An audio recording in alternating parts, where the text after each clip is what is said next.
Welcome back, Did you start the folks. recording? Fuck you. Did you start the recording? This is how we start? Well, this is how we start? Okay. No. Do you have the read up? Do you have the read up? Yeah, I got the read up. Yes, I always have the read up. You never answered me. Because we understand. I've never asked you before something. Okay, has the recording started? Because I know you will start the recording. We haven't recorded in 3 weeks, so I'm just checking. Okay. Jeez. Believe in FCS football podcast. Joe DeLeone and Sean Anderson, two former insufferable FCS football players from the University of Rhode Island. If you can't tell, two former roommates, two former teammates, can't stand each other. Here we are. 3 weeks we took off. Decided to take a little time off. There was a little bit of a lull in the media cycle, and we still are here screaming at each other at the start of the show. Nothing has changed. I think our YouTube channel misses us, Sean. What? I can't. I'm not looking. I'm going to not have the video on my screen because, of course, I would have the read ready. Because, of course, I would. But we haven't gone in 3 weeks. I'm just checking.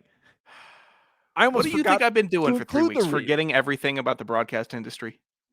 Yes. Is that what you think I've been doing? Because I've wiped the magnet over my mind and said, okay, no more. Because you're equally as unprofessional and disorganized as I am. Okay. Sean, how have you been? It's been a couple weeks. You and I have obviously spoken frequently during this time off, but we decided to take a break before. Before we get into any of that. So today the plan is we want to preview each team that was in the final poll of as many of the teams in the final poll of the Stats FCS final rankings, and we're going to go through and talk about outlook for next season, things that you need to know, people that left, notable additions, recruits, any of those good things we're going to discuss. So today is going to be North Dakota State, which is a fan favorite, obviously, because of the amount of North Dakota State listeners that tune into the show, but that's what we have planned on the docket. But Sean, how have you been? How are things treating you? Dude, I'm pretty juiced up about this new daylight savings time proposition. I saw that today. We're getting rid of it? That's pretty fun because I know on the West Coast is not really acknowledged very much, or at least in Arizona, they don't acknowledge that stuff. Arizona, it's non-existent. It definitely happens out here. It's noticeable. It's the same as the East Coast. I mean, it's 7:11 right now when I'm recording. Yeah. And I got my shades open just because it's nice to not have it 4 o'clock in the sun setting. That always stinks. And I know I'm not giving a very hot take right now, but I'm not hot take Sean. That's hot take Joe over there. I don't do the hot take stuff. Sean, this is better. This is way better. But Sean, I think if we did any other podcast, that would be like all of our listeners would agree. But I think just this one in particular, there's a chance that we have some listeners that are actually like farmers and that are concerned with this. There's got to be someone that tunes in. Is it a farming? Well, there's a lot of schools that come from. But wait, you didn't know that daylight savings time is? I'd like it explained if you know it, please. I don't know what I'm talking about. Please, I implore our listeners to those who know. I know I'm going to get like a DM from Thumper or Brendan or Chad, either of those guys, because I get DMs from them time to time. Mostly Chad. One of them is going to end up explaining it to me, but I'm pretty sure it's for farmers. Here we go. According to the U.S. Department of Commerce, daylight saving time, or DST, started in the U.S. in 1918 as a way to create more sunlit hours when the weather is the warmest. During the long days of summer, the sun rose in some northern regions between 4 and 5 a.m. when most non-farmers were asleep. So wouldn't this be a help? But is this the stupidest show being recorded right now? This is probably the stupidest show being recorded. And again, I know that if this was just a sports talk podcast, we wouldn't have the possibility of this. But because it's FCS football and a lot of these schools are in and around farmland. We were in the thick of it when we visited. Yeah, we definitely have listeners that have know more about daylight savings time than we do. They may be hot take. I prefer this. I prefer looking to the sun setting right now. This is pretty good. This is pretty good stuff happening on the East Coast. You might have just lit the whole FCS landscape on fire with that take. I won't call a farmer a hack. Never once will I do that. Every other FCS football they're working podcast, harder than we are. They will forever work harder than we do. No, we are hacks by a million compared to the farmers. I'll never hate on a farmer. that in any job that requires manual labor, like construction or just Plumber, like electrician, yeah, I have carpenter, the mechanic. utmost respect. Mechanics can be like, crooks, but I understand it.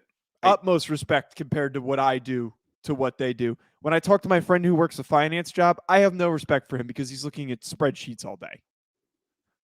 You know what balls it takes to be a lineman?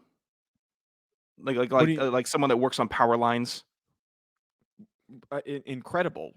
You're up in the air and you're working with electricity. So, dude, did I tell you what happened last summer? I was staying at my folks' house, right? Pool? No, a pool. Awesome. No, when I was still living at my folks' house, my dad was getting a tree taken down, right? And I'd worked for the company that came over to take down this tree, and they called me out of the dungeon to come help pull the tree down just because they need another hand. But I'm watching they called in the ogre to pull it down. They needed a. So I don't know if you've ever seen a climber in action. I have. I mean, I've been around many trees that I've had to get pulled down. Incredible. Yeah. The shoes, the way that they toss the weight up over, they have to get it on the correct limb. They just keep on tossing the weight up. Nope, can't. Nope. And they hit it. They're up in there. They're cutting the limbs down with the chainsaw. So you're swinging there, holding on to a limb, praying that thing doesn't break. You got a chainsaw in your hand, and you're about 50 feet up. I'm just looking at this guy like, wow. Probably the most impressed I've been real time seeing some real hard work being done. That was the story? I thought you were going to say somebody fell out of a tree. That you can't. Whatever, it's cool. You're such a rube. It's not even. Why funny. Is that a rube? Because the things you like you about watch football. You watch the guy climb you like a no tree, context CFB. You like no context MLB. You like the no context stuff. Right? You're just you're a rube sports fan. It's not funny. Fan. What do you like about? You know what? Fine. You know what I like about football? I like watching Hunter Luepke absolutely barrel people and then kick himself. That's fun. We can agree on that. That's what I like, and we're going to talk about that. He didn't fall down. You set it up like someone fell out of like. I was impressed seeing a man climb a tree in 20 seconds and immediately start cutting down limbs. You know what would be impressive, ease. Sean, is if he did the read before the 10-minute mark. You stink on ice. You know what? I'm going to pepper Joe with questions during this read, and he has no clue. You know what? You know what I'm just thinking about right now? College basketball. We got March Madness coming up. This is the most plugged in I've been on college basketball in my life. I'm going to be setting down bets at BetOnline because it's the #1 spot for all your updated odds and info, along with great contests, including their bracket contest, where you have a chance to take home the top prize. Head on over to the website or use your mobile device to sign up today and receive your 50% welcome bonus on your first deposit. Just use our promo code BLEAV, BLEAV, to get started. Joe, if you can name 5 teams right now that are in the conference. In the tournament? I'll be impressed. Yeah. 5 teams that aren't one seeds. Non-one seed teams. I'm only going to name non-blue FCS chip schools. teams. I'm only going to Chattanooga, Colgate, South Dakota State, Montana State, and Bryant. Okay. Why are you plugged into college basketball? Because I did a bracket. My bracket for the Believe bracket challenge, I only picked FCS schools. So my final is South Dakota State versus Villanova. Dude, did I tell you Rooch hit me up? No, what did he? Let's talk about this after. No. It's just about the bracket. Rooch hit me up. $50 NCAA pool if you or your degenerate friends are interested. Wow. Yeah, I haven't responded yet. I told him I'm going to tell him it's a little rich for my blood for such an uncertain tournament that we're about to be facing. I'm glad our former internship supervisor invited me. BetOnline is your continued source for all your sports wagering needs, including live betting and your favorite Vegas casino games. Joe thought I was done with the read. I'm not. BetOnline, where the game starts. Probably one of our better reads. I was going to say that's a terrible read, but actually that was probably one of our better reads. It actually, it was inclusive. We actually stayed on topic to betting. I think that was a 10 out of 10. I'm gonna clip it and send it to BetOnline. Oh, you're clipping that one. Wow. Yeah. Just for I've sent in other ones before to Alex to listen to, and I've gotten some interesting feedback. But what's that been like? Just he acknowledges the stuff that our listeners do is that we just scream at each other. Mm-hmm. Well, 10 minutes in. Still haven't talked about the topic we're gonna discuss. We did get the read in, but as I said, folks, Do we get a Joe read today? I've been dying for one. there's no Joe reads. There are no Joe reads. We decided to come back after we had we had like 4 reads available during the time that we went off. Can you And just then do we come back with 1 read? Can you just do the same Bet Online read and I get to watch? No, because they don't Why get don't we double just the double run. up? They don't get Why not? double the run. You know what we should do? We should tag team lines. We should do one line. Like Rich Homie Quan and Young Thug on Flava. Just there's one one word listener that each. knows that song. There's gonna be one. There's gonna be one listener that knows that song. I hope that person is laughing. You know, next week we're gonna do that, or we're gonna do we're gonna alternate words. All right. All right. So the goal here during the offseason, because there's nothing to talk about, and there is. Also, I need you to talk about it. I keep on cutting you off. We're gonna talk a little bit about the combine stuff, because I think it ties in with today. But we got spring ball coming up, and spring ball is fun, and we're gonna get some more headlines that pop up out of it. You don't think it's fun? No, it is not fun. Somehow it's colder. Yeah, it's colder. Well, we were by the water. We were in Rhode Island doing it. So cold. Winter in New England is not fun, for anybody who's wondering. Spring ball is not fun. We have a lot of time to prepare for next season, and the way that we did some interviews, and we're going to sprinkle some more in. We had a couple guys that I thought we were going to get that were non-committal to coming on. Well, we were going to get on Ramon Jefferson, but then he transferred to Colorado. I think it was Colorado, so that immediately became irrelevant. But nonetheless, we are going to do team outlooks for the top teams in the FCS before we transition to talking about our favorite position groups and so forth. The usual spell of preseason preparation for next season. And then be on the lookout, folks. We are going to announce our plans for picking the next school that we are going to do a visit for. Sean, I kind of want to do more than one this year. What are your thoughts on that? I would be down for more than one, but we would have to keep track for more than one day, because we said we were going to do it for a week, and then it all blew up in a day. Yeah, it got very chaotic. South Dakota, and then we realized nobody's going to beat South Dakota State. And I think now that we have a foundation of what we do and how we, not patting ourselves on the back, but we're not going there being stiffs. Like, we're there to. No, we went to go drink in the stands. We are again. with it's boys. non-media appearances, which I thought. I mean, looking back last year, I did more than I thought I did. Fishing, went to Green Bay, did this and that, Outer Banks a couple times. I look back so fondly on that South Dakota trip, and I'm thinking, God damn, like we got to go to another. We got to. But again, hey, if you want us there and your school is close to an airport, let's make that happen. No, we're driving again, baby.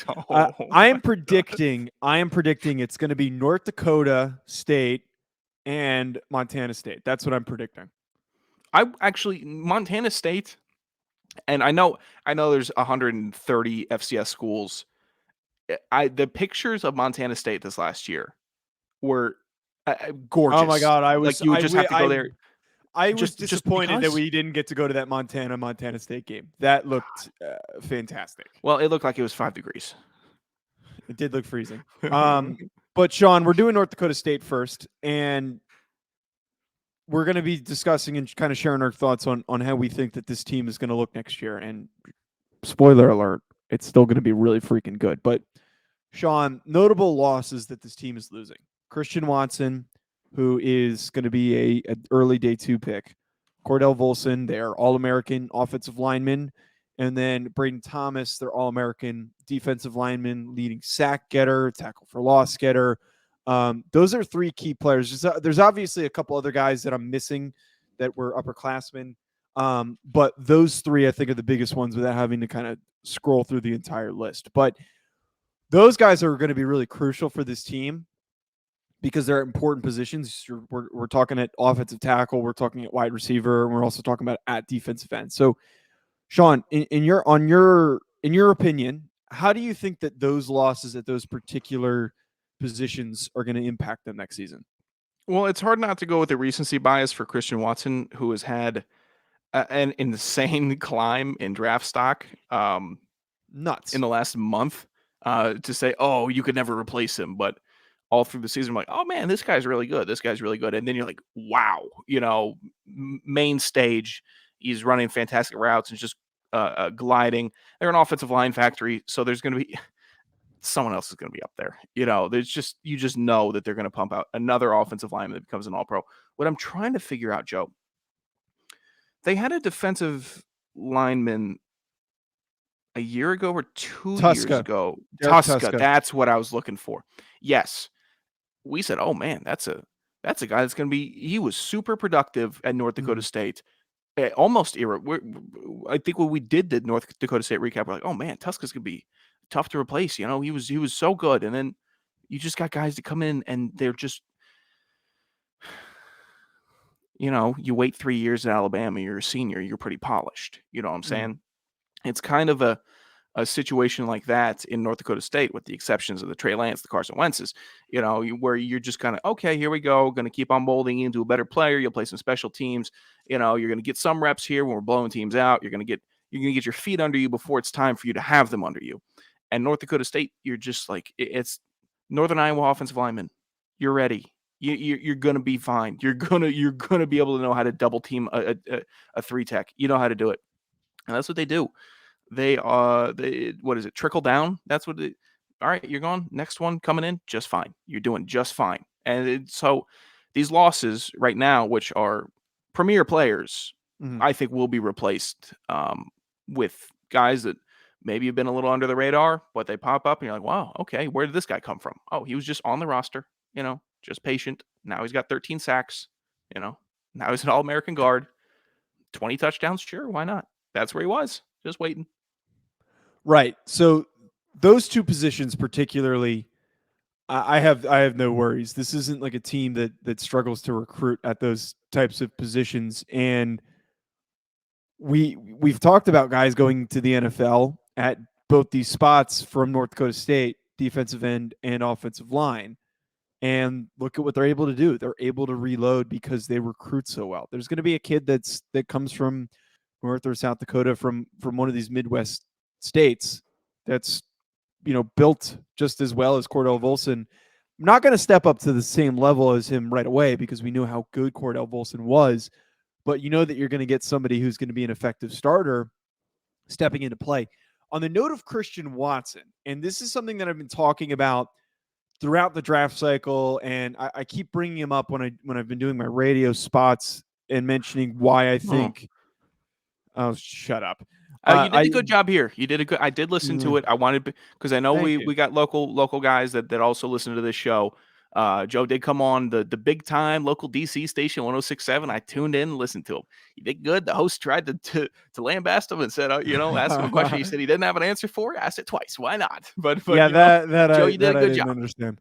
But the thing I keep mentioning with Christian Watson is that his production, I think, would have been so much bigger if he was at Incarnate Word, or if he was a team that threw the ball a crap ton, or if he was at an FBS program, Houston Baptist. Houston. If you put him on Western Kentucky, he has 2,000 receiving yards easily. Jared Stearns had almost 2,000 receiving yards at Western Kentucky. Yeah, and Christian Watson is a far better athlete, a far better receiver, and not to say nothing about Stearns. Right, Stearns is fantastic. I'm not worried about the loss of Christian Watson because, to me, him being in that offense, he was a really nice piece to have, an option when things weren't working in the run game. But we know what North Dakota State's identity is, man. This is a running football team, and we're going to talk about those running backs returning because, holy crap, they didn't lose a single guy, and we're going to get to that in a second. But the fact that you're losing Christian Watson, I'm not worried about having to replace him, because you're going to have somebody step up that's not going to be as dynamic. We're talking about a guy that ran low 4.3s at 6'4", jumped out of the gym, looked freaking amazing in those drills. It's not going to be easy to replace that type of an athlete, but I'm not worried because the passing game lately has not been the priority. It has been pounding the rock aggressively and running it up against these teams and causing them to tire out and just beating the crap out of them. So not having Christian Watson, I'm not too worried about it. I don't think it should be much of a concern. No, they're running off of a lot of play action also. Every team's going to drop back, but with such an aggressive run game, it's the Tennessee Titans. It's the Tennessee Titans. Go ahead. Yeah, here's 30 carries for Derrick Henry. You're waiting for his 31st. Oh, wait, no, it's bombs over Baghdad to A.J. Brown. It's such a good system that people think it's antiquated, which is upsetting. Whereas the play action is so strong, and if you have an offensive line and wide receivers that could sell it and do what they're supposed to do, and the running backs that you're going to be worried about. Yes, it's so. I'm sick of. I'm sick of the quick bubble screens. I'm sick of it. All mid zone. I don't need it. I'll take inside zone, outside zone, and then play action. Obviously, you're going to have your pass patterns. You're going to do that.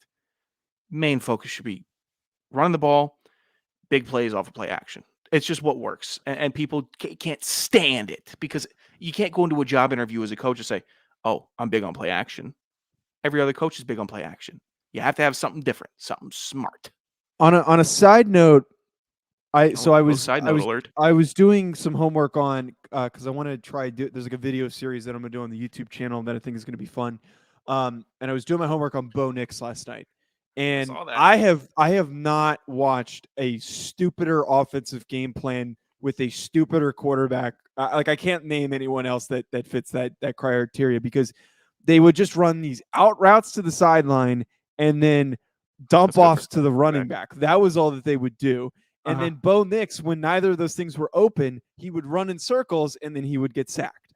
And I just can't believe that an SEC program is running an off. I don't think their offensive coordinator's back. I think they brought somebody else, but that guy had a job. Meanwhile, I don't think they did. Brian Harsin returned. The offense. I think they went and got a new offensive coordinator. I don't know, man. But I thought it was cutting up Harsin. No, Harson's still there. Brian Harsin. Yeah, I know. There. I'm thinking they. I'll look it up. I'll look it up in a second. But my point is, it's crazy that man had a job as an SEC offensive coordinator and ran one of the stupidest, worst game plans I've ever seen, and play calling I've ever seen. And you've got some of these coaches that think they're too good for the North Dakota State approach, which is the heavy play action, those fullback runs, and hitting the tight end and trying to get the flow of the offense to develop that way. They think it's too old school for them. But I would argue, man, if you run that shit well, that is a really good offensive approach. And it just, to me, like that's a testament to how freaking good North Dakota State is at playing into their identity. You know who it was? It was Brandon Streeter at Clemson, who got elevated from quarterback coach to offensive coordinator. That's who it was. That's who I was thinking of. Who's the That's exactly who I was thinking of. I think Kenny Dillingham was the previous. Eric Kaizo was promoted. Kenny Dillingham was the guy who got fired, and he sucked. He was terrible.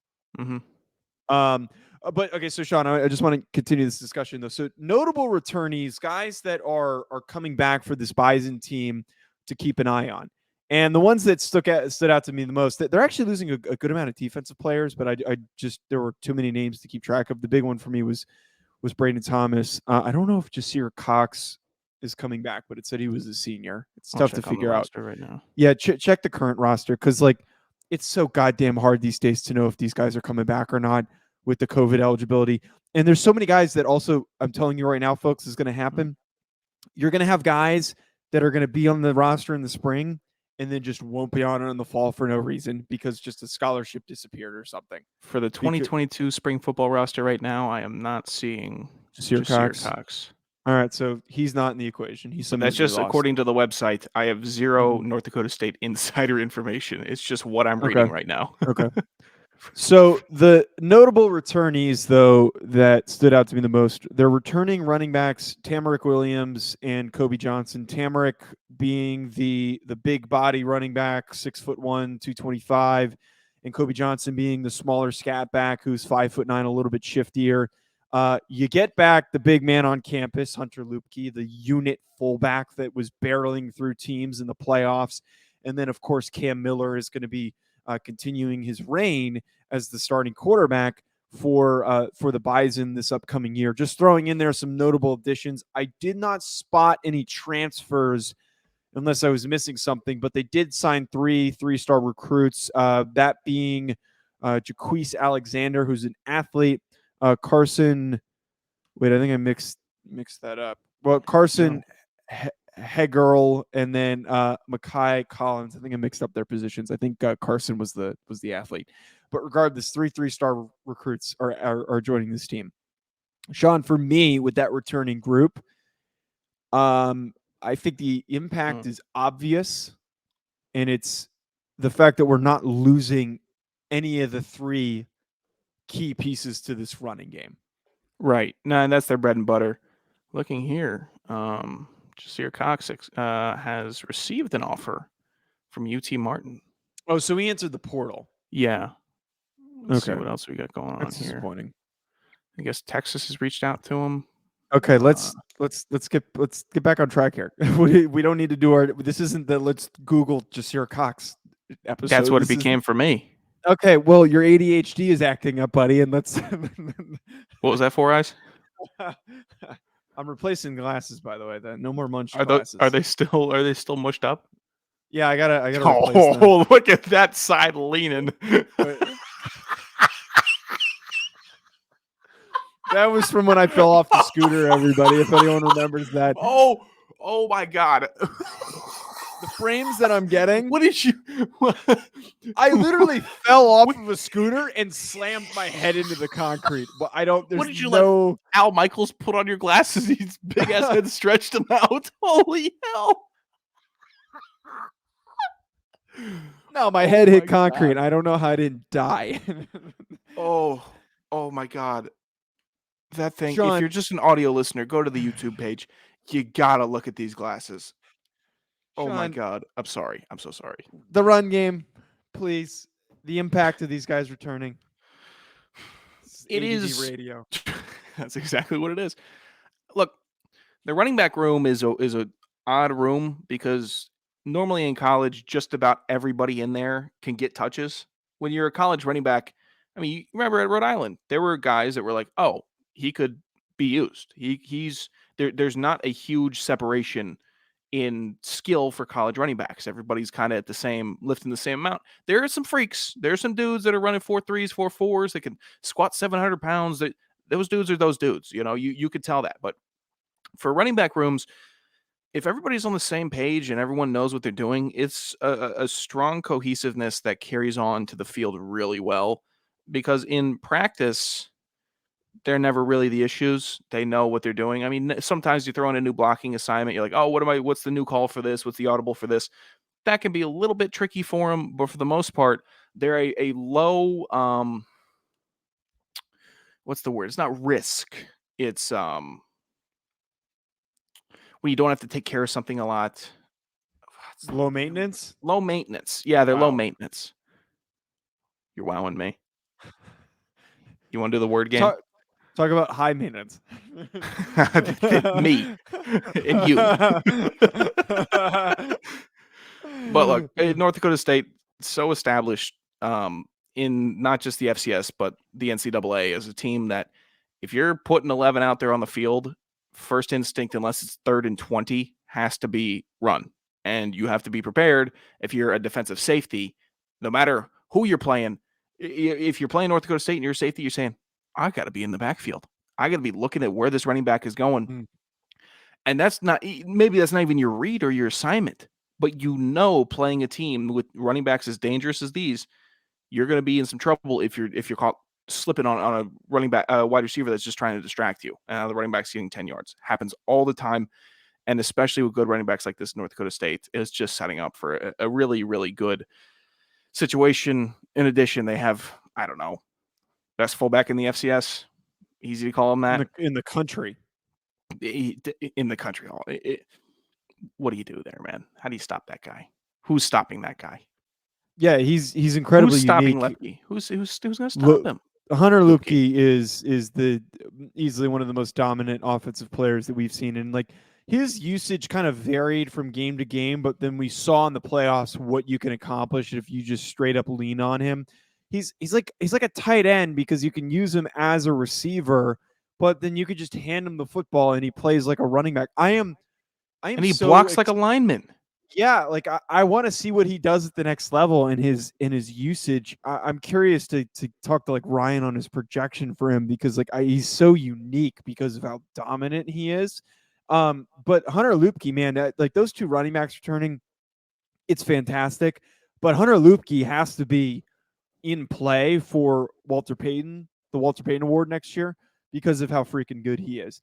I think that they need to ramp up the amount of touches that he has instead of having those kind of up and down games. What we saw in the playoffs is what he should be doing, that kind of usage rate. But Sean, amongst this group of returnees, I think that the big one I'm going to be focusing the most on is Cam Miller, who we watched him live, and the notes that I made on him where kind of came to fruition that I didn't think that he could take over when forced to throw in third and long. And we saw those issues arise against South Dakota State. I want to see if he can ascend and step up in those situations in this upcoming season. He was the young guy. He was mid-season, worked in. Quincy Patterson wasn't really working out. We're still using him as a rusher. But Cam Miller now has all those starts under his belt. He's got this time to really improve. And for the offensive coordinator to work around him and build things around him, I want to see what he's capable of because I think he has that ability to really step up and be a really, really good quarterback for the Bison this upcoming season. I agree. The one thing that I worry about is that the offensive coordinator capitulates too much to one player. Now I know it's the most important player on the field, and there's wide receivers that would disagree just because they think they're the most important. Tight end might think they're the most important. Whatever. The center might think that he's the most important. But for the quarterback, I understand you're going to make some concessions for him, but it's tough to completely change an entire game plan for one guy and his shortcomings opposed to what he can do well. And I think sometimes coordinators get those confused where you're trying to hide the shortcomings instead of accentuating what he's good at. Now, it doesn't mean that when Cam Newton was at Auburn that they weren't trying to run just two read pass plays because he wasn't there yet in reading a defense. It happens. But that's what happened his rookie year in Carolina also. So we're doing this. We're seeing how this operates. Mhm. You can do that. But what was so great about that is that it was also accentuating his ability to be mobile, his ability to throw the ball deep, his ability to just do whatever he wanted to with the ball. So if you can find that, you need to have a mature coordinator that isn't too egotistical also to be able to do that, to say, okay, we're going to hide this part, but we're also going to bring out this part. And maybe it's not my true scheme that I'm comfortable with, but this is a play that I know that he can operate and succeed in, and that means that the coordinator might have to do a little bit of learning on his own part also. Head coach, whoever's calling the plays, it needs to be designed for that symmetry of hiding and accentuating. And that's where Cam Miller will either flourish or fail, in my opinion. I think for Bison fans, this question that I want to ask to wrap us up is certainly going to sound stupid to them. But do we think North Dakota State is going to repeat? Look at the back. I feel like they're not losing anything, and they're returning key players at key positions: quarterback, running back, fullback. Barely losing any offensive. They're losing two offensive linemen, and they're just going to refill. I got you. But every other team, we've seen it. That if we're looking at teams that make it to the final 8 teams, they're all damn near the same. You get out coached sometimes. I think that's what happened in the national championship game. Montana State got out coached. That's fine. But talent-wise, skill-wise, heart-wise, all that stuff, size, you're looking at these final 8 in the last couple years, you're like, wow. If it was all the same coaching staffs on every team, it would be a very, very close bracket. So it's not that North Dakota State would regress. I'm just seeing stronger and stronger progress with other teams, especially the transfer portal opening up. You have more availability for more players who didn't want like their situation before, whatever it may be. You're getting better players in the FCS. You're getting better coaches in the FCS. You're all of it.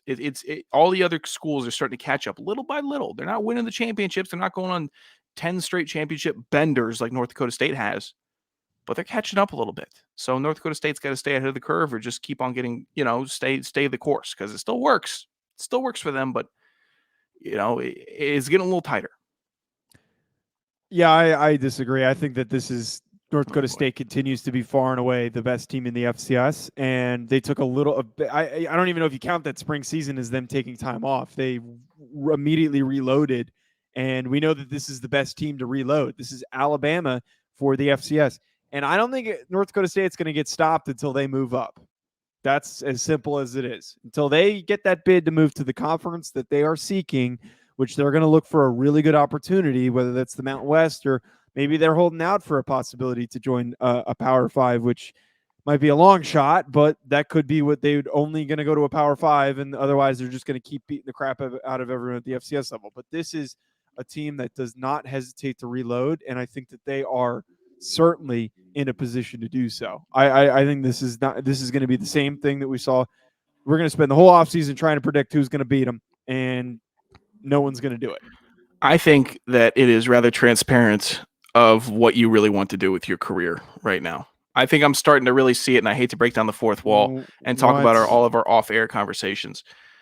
Joe is priming himself to be the official play-by-play for North Dakota State once they elevate into the single A.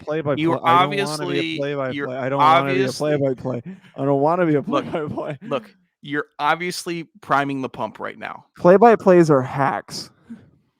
Yo, I think some listeners would disagree with you. Who listens? It's a play-by-play. How many play-by-play listeners? Wait, isn't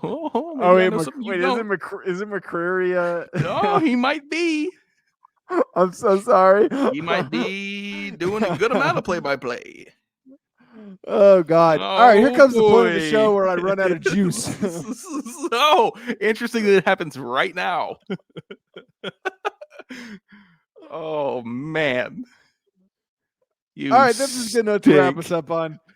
At Joe DeLeone, at Sanderson Radio. Hit subscribe on the YouTube channel. Still haven't changed the name of the channel.